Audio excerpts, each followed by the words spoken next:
গাজার স্বাস্থ্য মন্ত্রণালয়ের দেওয়া তথ্য অনুযায়ী গত ২৪ ঘন্টায় গাজায় ইসরায়েলি বাহিনীর হামলায় আরও ১২৩ জনের মৃত্যু হয়েছে।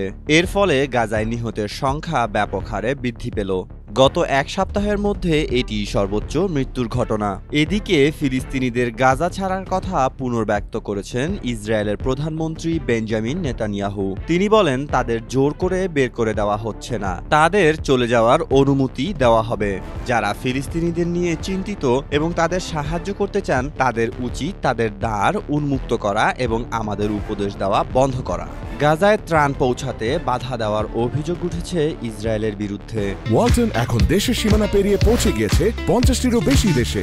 ওয়ালটন, ঘরে ঘরে বিশ্বজুড়ে। ১০০টিরও বেশি আন্তর্জাতিক সাহায্য সংস্থা এক যৌথ বিবৃতিতে জানিয়েছেন যে ইসরায়েলের নতুন নিবন্ধন আইন ত্রাণ কার্যক্রমে বাধা সৃষ্টি করছে।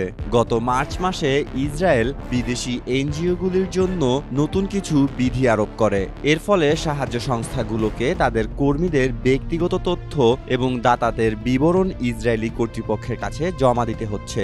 সংস্থাগুলো বলছে, এই নিয়মগুলো ত্রাণ প্রবেশে বাধা দেওয়ার জন্য ব্যবহার করা হচ্ছে যখন গাজায় দুর্ভিক্ষ পরিস্থিতি বিরাজ করছে।